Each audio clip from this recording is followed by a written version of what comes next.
Hello, my love. Welcome back to another episode of Moon Catching with Erica. I am Erica, and today we are going to have another fertility chat, and we're going to talk about your menstrual cycle. And the question is your menstrual cycle the reason why you can't get or stay pregnant? And we're going to dive into a few questions you should be asking yourself, a few things you should be looking at each month for your menstrual cycle to see is it as pregnancy friendly and as fertility friendly as you think. So let's dive right in.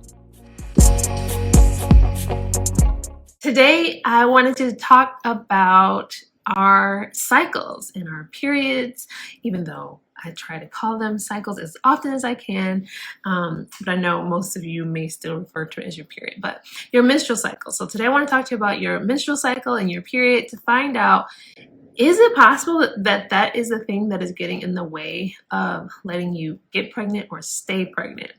And I wanted to go over a few of the things to look for, a few of the questions to ask yourself, and of course just explain why your cycle, your period, is so important for making your body pregnancy ready and your body pregnancy friendly.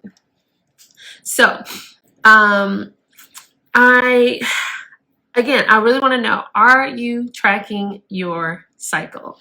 And I want to use the word cycle for the duration of this chat, even though I feel like most people still call it their period, because your period more so refers to the days of bleeding. And certainly we want to start looking at more than the days of bleeding, because that is just the smallest little snippet of information that you can get from your whole cycle if you're only tracking and paying attention to your period, your days of bleeding.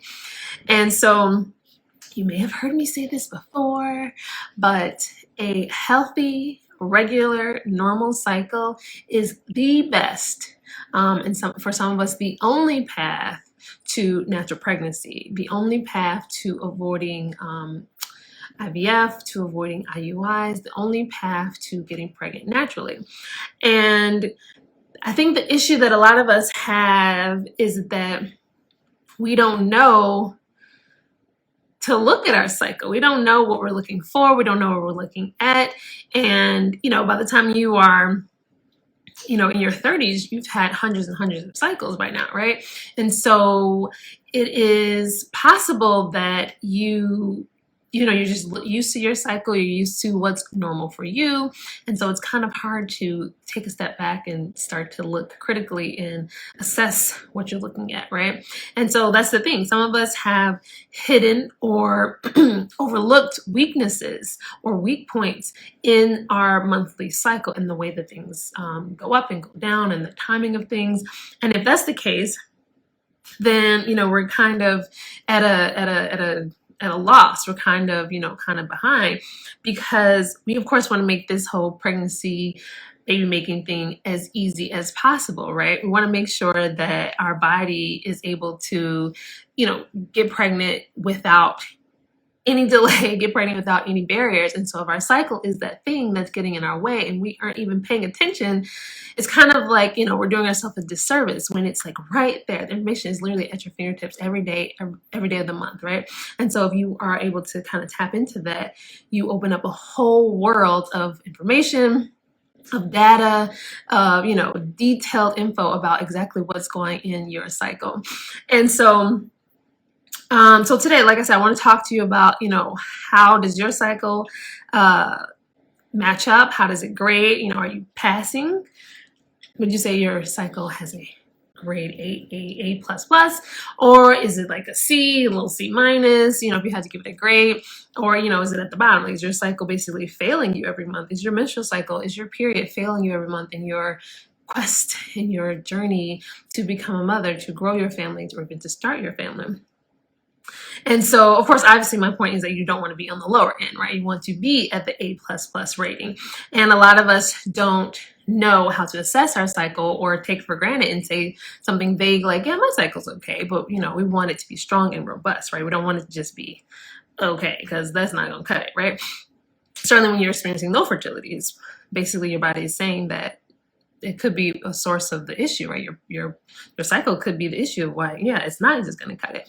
Okay, so what should we talk about in the cycle. What should we be tracking? What should we be looking at? So, okay, why is this so important? So your cycle, of course, prepares not only your follicle and the egg inside of it for, for ovulation, but it also prepares your uterine lining. It also prepares your endometrial lining, which is going to later accept the beautiful fertilized egg and nurture it and nourish it and keep it healthy while, it starts to develop, the placenta and the baby start to develop, right? We want all those things to be in place and to have, all the nutrients and all the pieces that it needs for all those things to happen, right? And so I just want to talk to you very briefly. I could definitely talk about the menstrual cycle for like an hour, but I'm not going to do that. So I just want to hit like the high points. Like this is what we probably should have been taught, but maybe weren't taught about our cycle. Because again, most people that I ask, and be sure to drop your, if you want, drop your comment, do you track your cycle? And if you do track your cycle, which parts do you track? What are you paying attention to? Because when I ask most of my clients or a lot of people, the answer is just, I track my period, I track my bleeding, but no one's tracking the other parts, right? So I'm just curious if you can let me know what you're tracking. Okay, so what's going on in your menstrual cycle, right?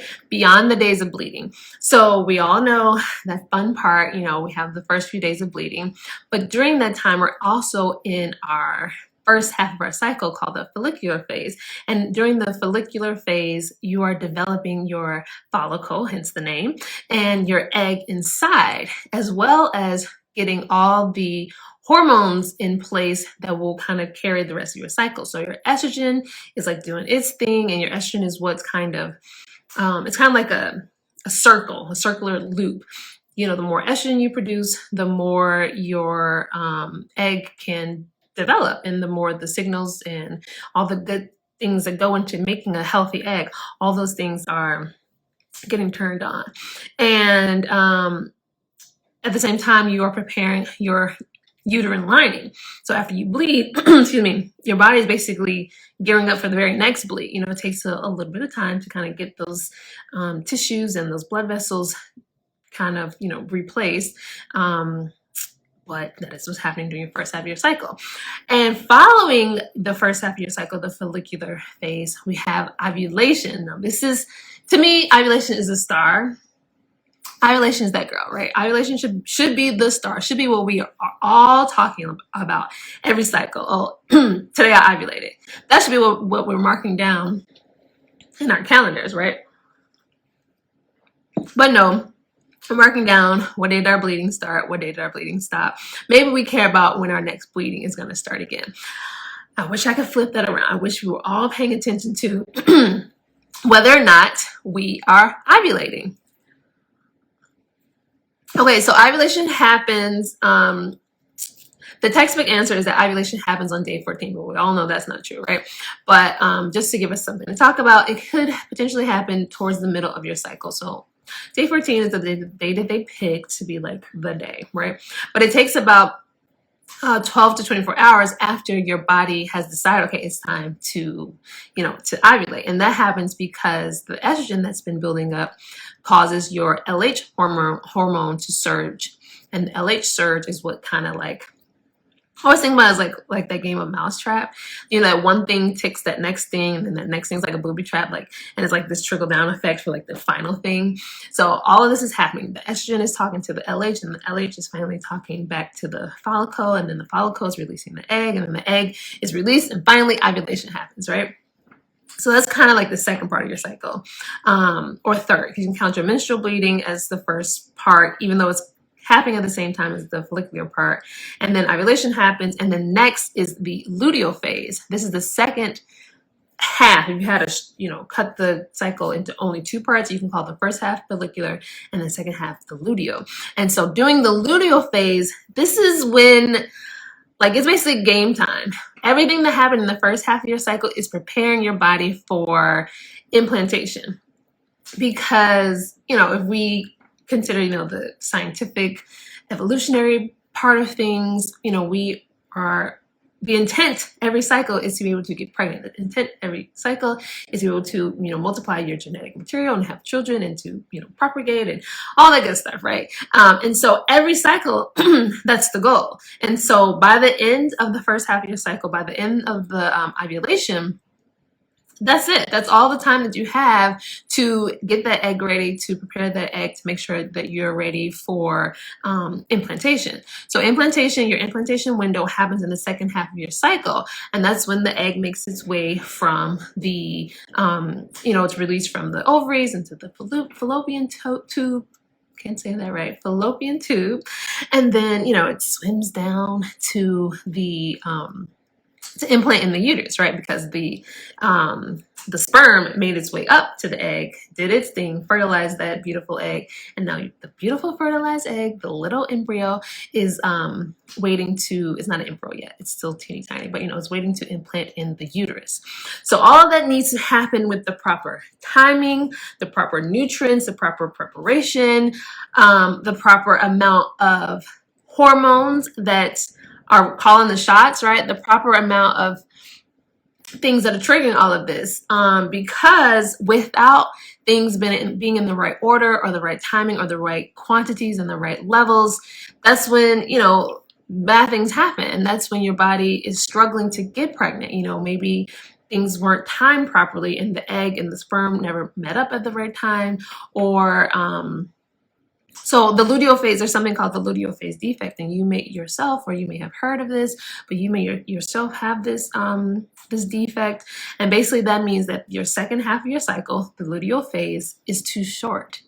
It doesn't give that beautiful egg enough time. It takes about, I've seen 7 days, I've seen 10 days, I've seen 12 days, but just know that it takes it takes almost a week, at least a week, to get that egg from the fallopian tube to embed and to implant and to get all set up and tell your body, okay, I'm here, the little egg is ready, to prevent the next cycle from starting. Because of course, when your body says, okay, it didn't happen this month, okay, it's time to start the next cycle.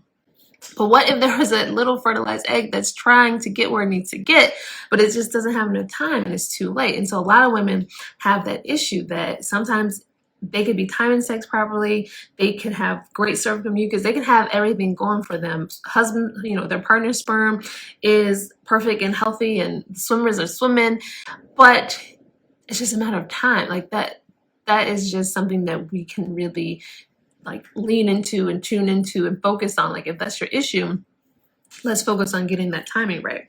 And so the other thing I wanted to mention is that during the second half of your phase, the luteal phase, the follicle that once housed the developing and growing egg now releases progesterone. And progesterone is actually short for progestation hormone. This is the hormone that tells your body, let's go, let's do this, let's keep this pregnancy going, progestation. And so if something was off or weird or funky in the first half of your cycle when that follicle was developing, even after the egg is released with ovulation, that follicle still has a job to do to make the progesterone. So if something was off when the follicle was developing, A, your egg probably didn't develop right.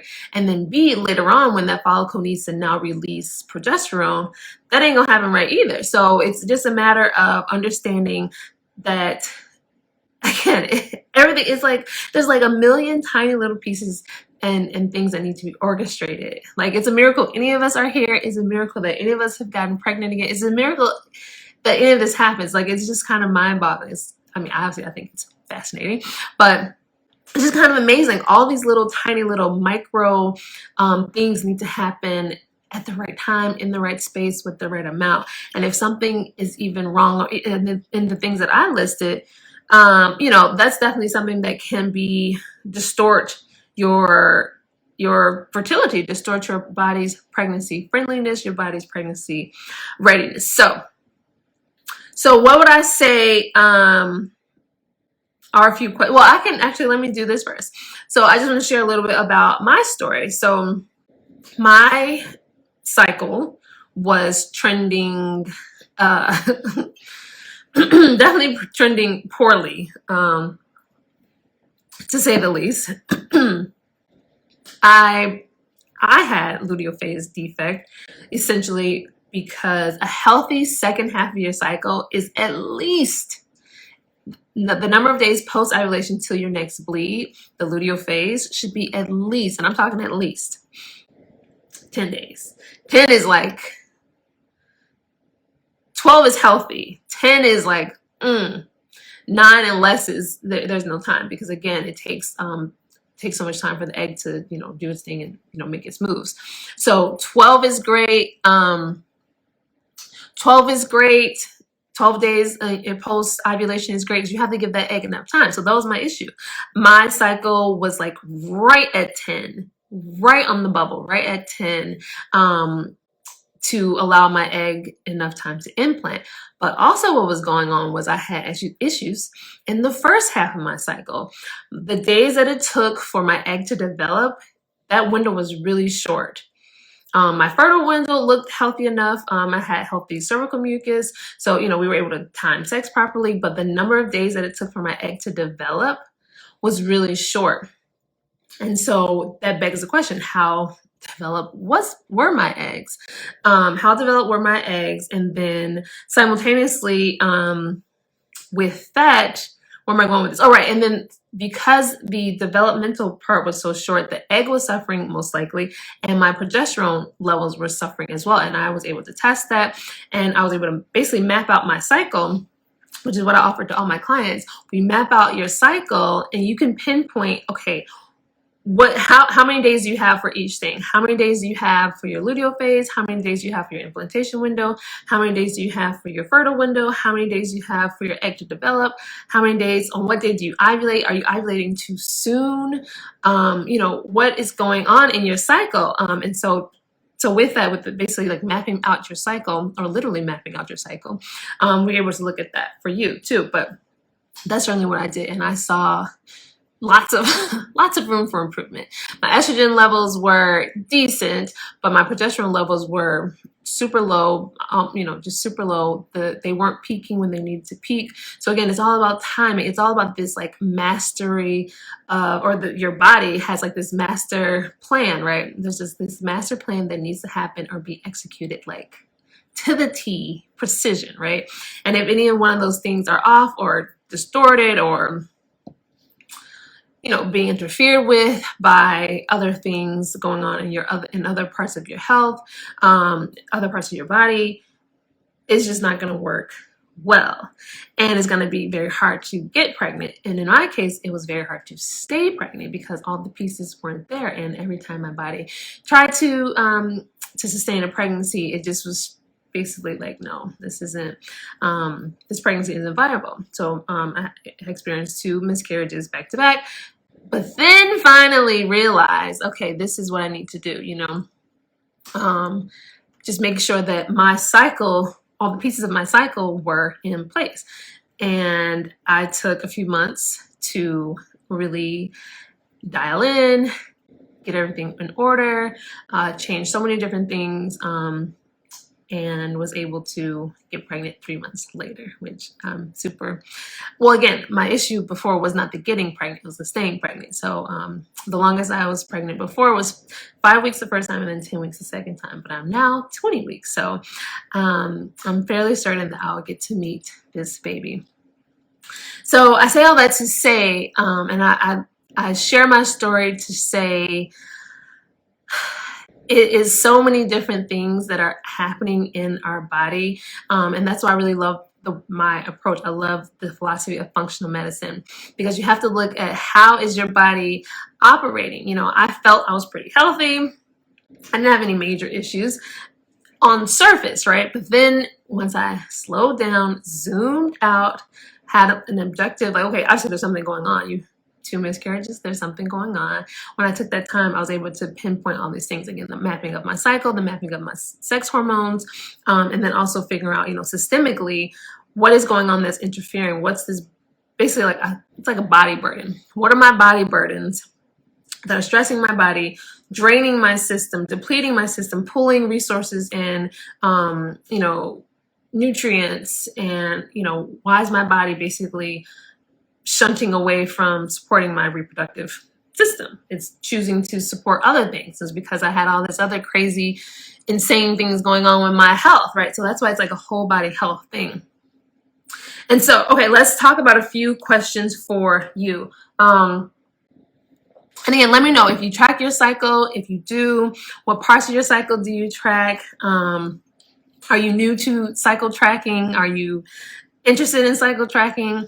Be sure to let me know, because this is something that we talk about in the program because it's imperative. Like, it's like a non-negotiable. You cannot attempt, what I'm trying to say, I'm trying to choose my words carefully. It'll behoove you. Yes, I said behoove. It will behoove you to track your cycle, to analyze your cycle, to assess your cycle, if you're trying to get pregnant naturally. If you're someone who is currently experiencing low fertility. If you're looking for a low-hanging fruit, if you're looking for a thread to pull, start with your cycle. Start with your cycle. Find out what pieces are weak, what parts, what's the cadence, what's going on, which pieces are weak. That is the clearest, most obvious place to start if you're suffering from low fertility with, no major known other issues, right? Okay, so the other thing that I wanted to say too is that a lot of women, 40% of low fertility cases are due to ovulatory disorders, due to ovulation. And so it's like right there, 40% of people, of women are suffering from cycle issues. Now, of course, I'm always saying you have to find the why. Okay, yes, so you're not ovulating. Great. You found out that wonderful answer. Okay, now the very important step is to figure out, why aren't you ovulating? Why wouldn't a normal, healthy, reproductively, within the window, from our puberty to menopause, if you're in that window, you should be able to get pregnant. That's your reproductive age. So if you're in this window, why wouldn't you be able to get pregnant? Why wouldn't you be able to ovulate? Because that's what your body should be doing. So that's why I always talk about finding your why. That's why I always talk about getting to the root cause, because we can label it, we can stamp on it, we can call it this. Okay, ovulatory issue. She's not ovulating. Okay, but the why. Because when you figure out the why, you can address it, work at it, try to fix it, work backwards from there. And so, okay, so here's some questions, right? So this only applies, of course, if you're not on birth control, which I'm assuming if you're trying to conceive, you're not on birth control. But if you are on birth control, there's nothing to talk about because you don't cycle. That's not a cycle bleed. There's no ups and downs. It's just whatever the pill gives you. That's your cycle. And it's a mock cycle. That's not a real true bleed, even if you do bleed. Certainly then people have, the shots and they go months without bleeding. Even that is tricky. But so just know, obviously I'm talking about people with a cycle who aren't on cycle disturbing hormones. So these are a few questions to ask yourself. Okay, here we go. Okay, you need to figure out, what is your cycle like? Again, get to a point where you can basically give yourself a grade, Are you checking in on what day you ovulate? Do you know what day you ovulate? Is it possible that you are ovulating too early? Next question could be, how long is your fertile window? How many days do you have each cycle, each month, to try to conceive? How many days do you have to, make sure that you and your partner are timing sex properly within that window because sex only during your fertile window leads to pregnancy. If your fertile window is from cycle day, cycle day 7 to cycle day 14, you only have those days to try to conceive. Cycle day 15 ain't gonna cut it. Cycle day, 7? Cycle day 6 or 5 or 4 is too early. So it's really important for you to understand, what are my go get days? What are the go days? What else? Okay, do you know if you have a luteal phase defect? Do you know how healthy or substantial your luteal phase is? How many days long is it? And then once you know how many days long it is it long enough? Again, it needs to be at minimum, I'm talking minimum 12. 10 is like on the very far end of healthy and normal, but even then it'll be very hard. Certainly for myself, I was at 10, but it was still very hard for me to stay pregnant. So 12 to 16 is like the good, strong, healthy number of days, right? Excuse me. Okay, next question to ask is, do you know how long your implantation window is? Do you know how long, which kind of overlaps with, how long your luteal phase is, but do you know how long your egg could possibly have to implant and to start setting up and for progesterone to be able to signal the rest of your body and all your cycling hormones? Do not start the next cycle. There's an egg here, hold, right? Because of course you're not gonna have your next cycle until after baby comes, and if you're breastfeeding, it won't be way until after that.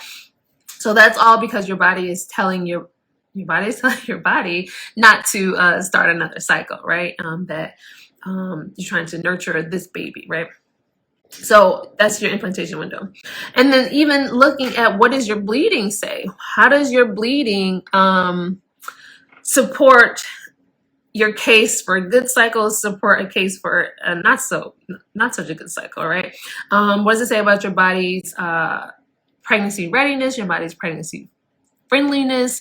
Is it too heavy? Do you have really big clots? Is this showing that you have something going on with your inflammation, something going on with stagnation in your circulation? Do you have something going on with your inflammation? Your cycle could also be really light in number of days or even in color.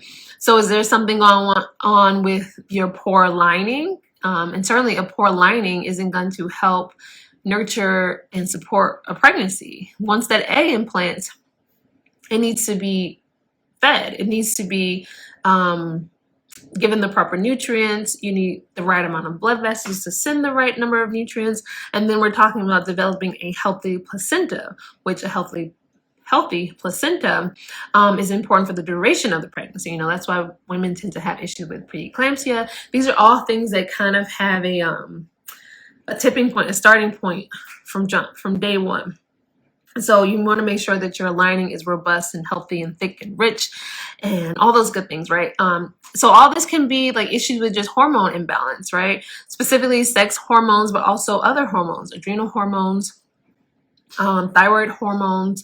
All these things can be kind of pulled out from looking at your cycle, charting your cycle, mapping out your cycle hormones if that's something that you're interested in doing.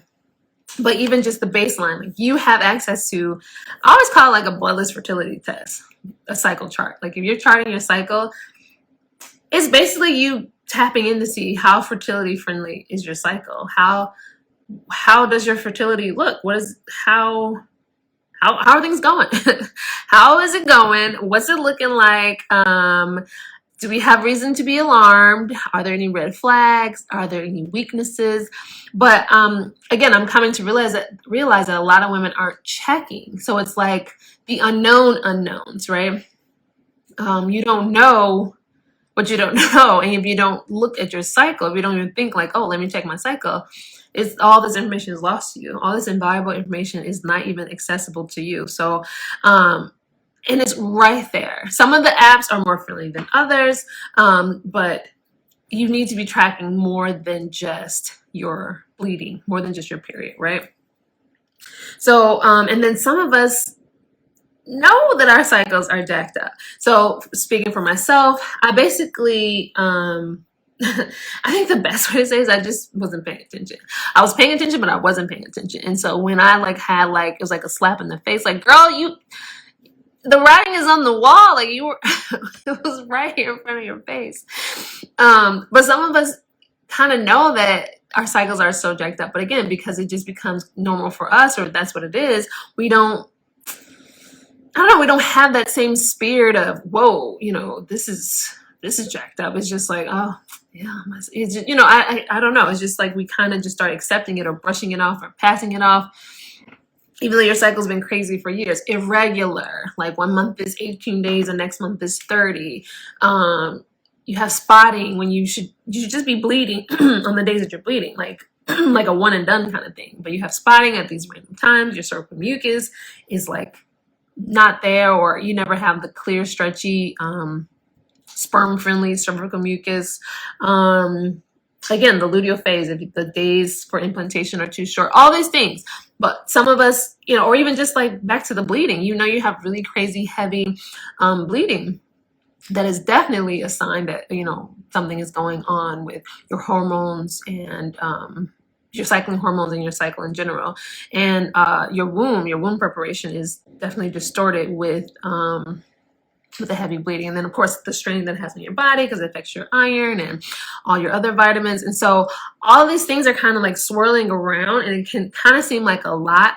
But once you, I don't know, once you kind of slow down and kind of just, I don't know if it's a zoom in or zoom out, whichever makes more sense for you in your head, but whatever view you need to take of your cycle and kind of like, get the microscope out, I guess, maybe it's a zoom in, get the microscope and kind of see, okay, which pieces are jacked up, which pieces are weak, which pieces are the red flags, and what should I be looking at? Because again, it's important to map all these things out. Again, to get like basically a map of your cycle hormones is important to, which is what I offer to all of my clients, is built into the program. You get literally a map, a physical, display, I should say, of your progesterone hormones and your estrogen hormones. I just mentioned why both of those are so important, right? But even if you have a label, again, like I said, luteal phase defect, I never got that diagnosis like on a paper, because I didn't pursue those type of tests. I just know that that's what it was. I just know that looking at that 10 days, I was like not robust enough, right? But if I had chosen to get a diagnosis, if you've gone that far and you have a diagnosis, again, we need to figure out what's going on and what's the why, right? Because there's a whole body thing. I'm always talking about health is fertility, fertility is health. A healthy body is a fertile body. I'm gonna start making t-shirts or mugs or something, but there's so many pieces that support and hold up and uplift your healthy fertility, healthy, strong, natural fertility, right? Because if we're interested in avoiding IVF, we're interested in avoiding another IUI, whatever it is, we need to make sure that our whole body health is intact, right?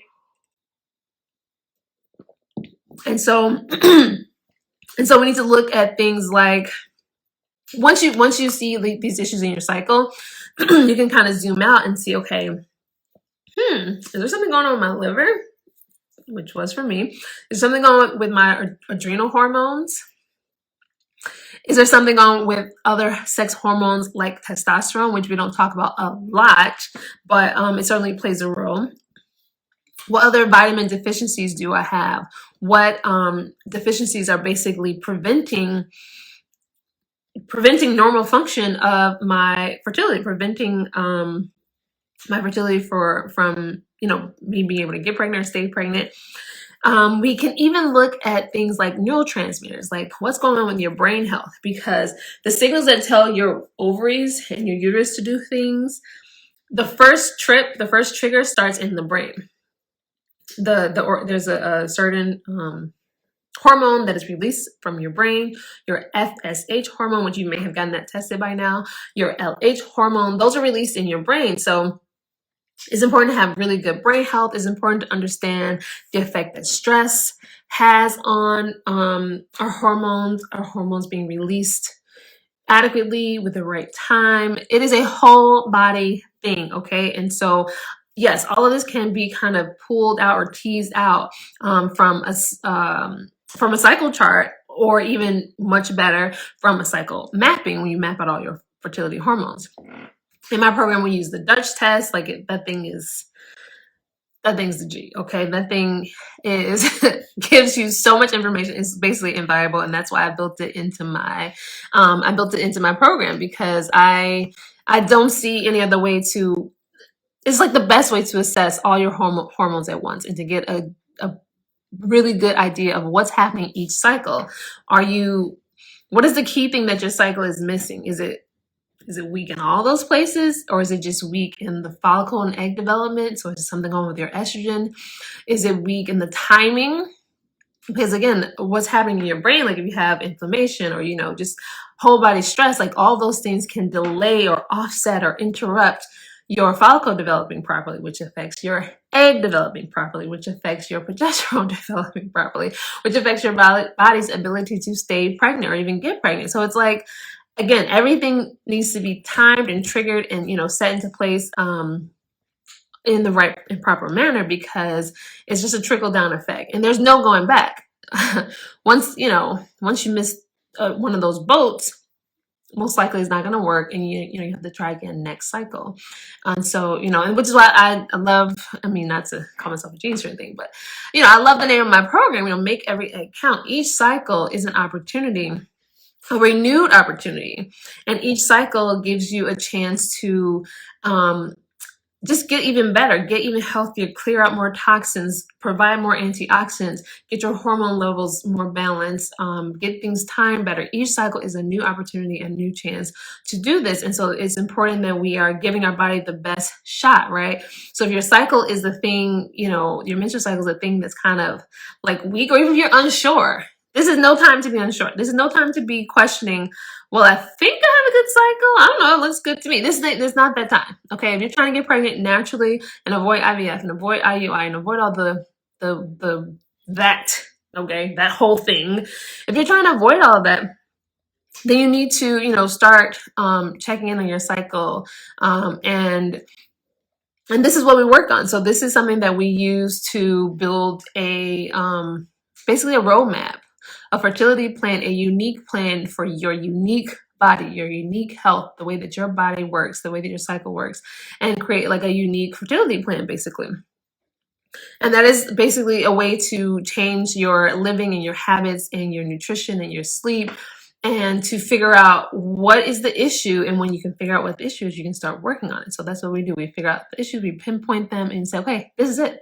This is what you have to work on. And again, I basically created my program based on how I supported myself. I had a program in place already, and I've been working with clients, for the past few years. But then I basically just was able to like streamline it, zoom it in, and this is what I did. This is what I did. This is what worked. This is what's worked for other clients as well. So it's just something that it's like a non-negotiable to check in on your cycle, to check in on your fertility health. That's something that you need to do like today. So I will post a link in my link tree. So if you go to my main bio and hit the link in my bio, I'll post a link to take a fertility quiz. Basically, most of the questions, a few changes, but most of the questions we talk about today. So you can check in to see, is your cycle, what's your grade? Are you passing? Are you failing? Is your cycle okay? Could it be better? And just figure out, what's going on. So I'll post that in my link tree. Basically, just go to the link tree and tap on the one that says fertility quiz. I'll take the first 10 quizzes, and then, we can talk if you're interested. I would love to talk to you.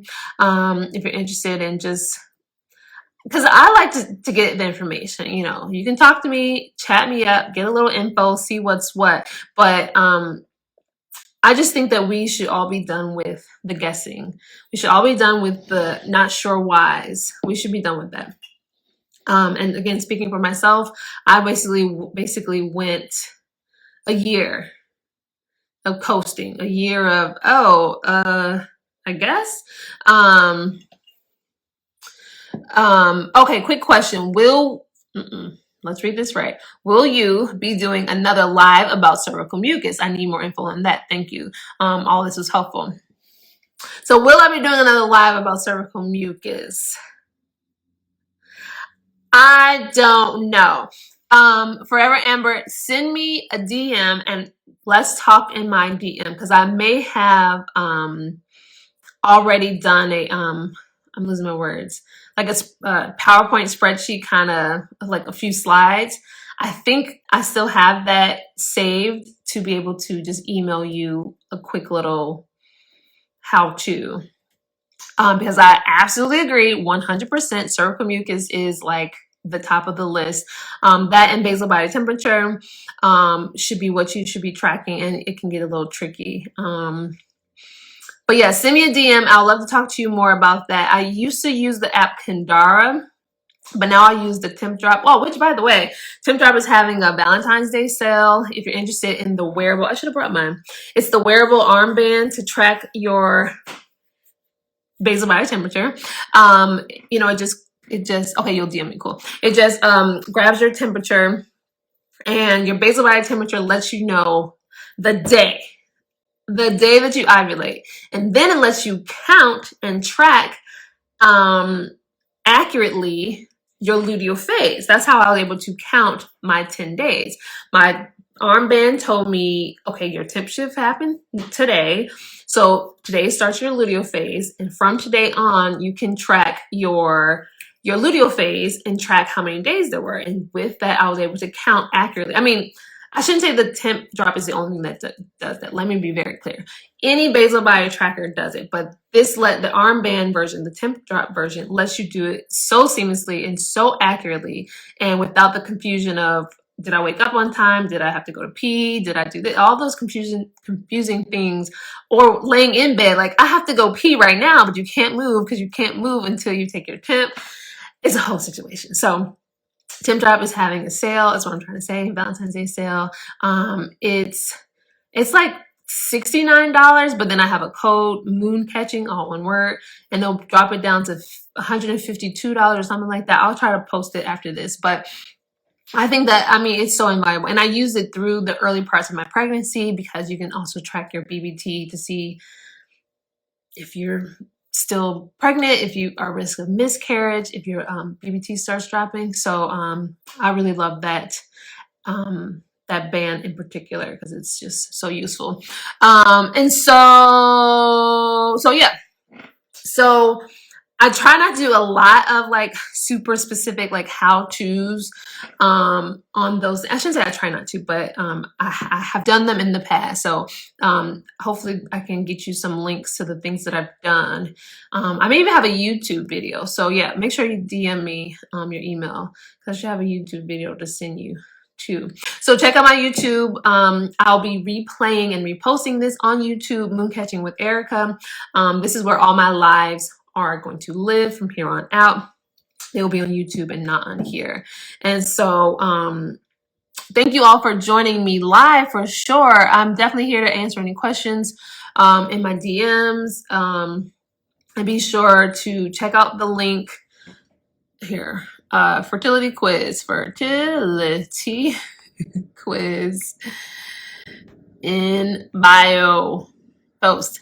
All right, so check out the link to the fertility quiz in my bio. I'll check out the first 10 respondents responses, and then I'll love to chat with you about your cycle. So that is it for today. Thank you so much for joining me. I hope this was helpful in helping you think more critically about your cycle, think more critically about what it means to have a healthy or strong cycle versus a weak cycle, because it is quite possible that that is the thing that is preventing you from getting pregnant or even staying pregnant. And as always, I always use my story, and this was my case. My cycle was the issue. So hopefully you can find some resources and some tools to dig into your cycle more and to pinpoint exactly what's going on. But if you would love some support or some more information on that, feel free to contact me, and I will help you out as best I can. Thank you again, and I'll see you all next time.